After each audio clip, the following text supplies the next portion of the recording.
ფიზიკურად და წარმატებები აქვს და ერთს ასახელებს და ქვეყანას ასახელებს, რა თქმა უნდა, ამას დიდი სასიამოვნო რა არის, ხო?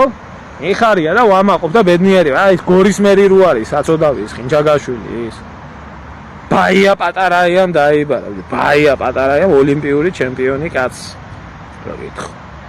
ბაია პატარაიამ თქვა გორის მერი ხარ და რა უფლება გაქვს შენ იქ სტალინის ძეგლი დააბრუნე. მეც წინააღმდეგი ვარ საქართველოში სტალინის ძეგლი იდგეს. ნამდვილად წინააღმდეგი. ნამდვილად არ ხუმრობ ამას.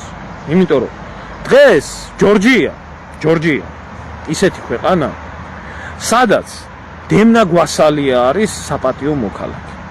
სადაც ინგა გრიგოლია არის თამარ მეფის ორდენოსანი და ასე მანუკასთან ერთად და კვესიტაძესთან ერთად. სადაც კახი კალაძე არის იმისი რა ქვია ვახტანგ გორგასლის ორდენოსანი, რომელსაც ათ ჯარში უმსახურებია და არც ომში მიუღია მონაწილეობა.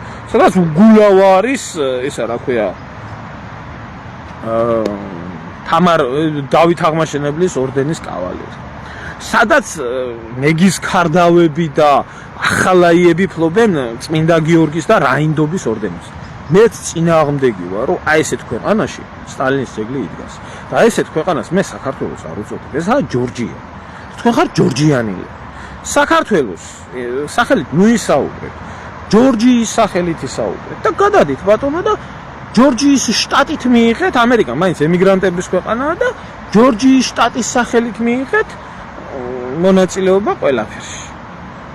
მორჩა და დამთავრდა.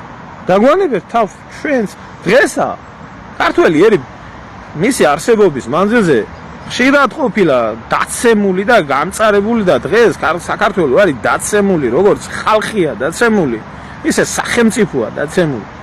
და ძალიან დიდ უბედურებას გადის მოვა დრო, ოდესღაც დადგება ჩვენ მაინც ისეთი ერი ვართ, რომ მაინც გადავიდანთ ამ ყველაფერს და ოდესღაც მაინც გამოჩნდება ვიღაც. მაგრამ ბიჭო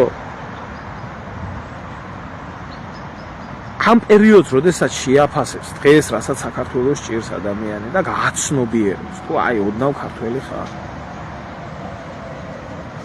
სტალინს კი არა, თუ რამეს ეხლა უბრალოდ რო აცნობიერებდე ადამიანი ყველაფერ ქართულს უნდა ეფერებოდე და ყველა ქართველი ერთი მეორეს კი არ უნდა მტრობდეს და ჭამდეს, ერთმანეთს უნდა ეხუტებოდეს და ფეხებს უნდა ბანდეს. რო გადავრჩეთ. გადაივლის, ამასაც მოინელებს, ოდესღაც დადგება. და წამოდგება რა. მე კი არა აკაკი წერეთელმა თქვა, მიუხედავად ილიას მკვლელობის შემდეგ რო თქვა, რომ ფურთხის ღირსი ხარ შენ საქართველო, მაინც თქვა მე რომ არ მომკვდარა მხოლოდ ძინავს, გაიღვიძებს ისე ვერიო. გაიღვიძებს. უფრო მეტი უბედურება მოუნელებია, მაგრამ დაანებეთ რა ამ ქართველობით ლაპარაკს თავი. კაი ქართველი თუ გინდა იყო შენ, ხო? მარტო ის კი არა, ვიღაცა ტატამზე ვიღაცა სვიტის გაუტეხავ და დროშას გადაიკიდე ბეჭზე და მე ბოხოხით გამოხვალა. აი ეს კი არ ნიშნავს ქართველობას. დაამტკიცე შენი ცხოვრებისეული ქართული წესით. დაამტკიცე რას ნიშნავს ქართველობა და ქართველობა ჯერ თუ არ იცი, აწი მაინც ისწავლე. ძალიან ძნელია, მაგრამ აუცილებელია. თუ არ გინდა ჩემო კარგო ამ გზაზე სიარული, იმ გზაზე იარე, რომელ გზაზეც დადიხარ და საქართველოს დაანებე თავი. მისი გამოქლიავებული ფალებიანად რა. არავის თქვენი არც კუნთების ეშინია, არც ბრექის და არც არაფლის რა. ძალიან დიდი ბოდიში, მაგრამ ჩემი ქვეყნის მიმართ და ჩემი ქვეყნის სახელზე, როდესაც მიდგება საქმე, უეცეს მოჩხუბრების კი არა, მთელი რუსული არმია რომ ადგა თავზე, მაშინ არ მეშინოდა და მაშინ არ ჩამიფსია ბოდიში თქვენგან განსხვავებით რა. და მწხვენია, აი მართლა მწხვენია, რომ აი ესეთი ქართველები ხართ. და თუ გაითვალისწინებ, თქვა, ჯერ გამოდი და ბოდიში მოიხადე რაც ილაპარაკე. მაგე რო გააკეთო, ცოტა მაღალი ზნეობრივი განცდა უნდა გქონდეს, ეს უნდა გაიაზრო ყველაფერი და მე ვაშკაცობაც უნდა გეხოს რა.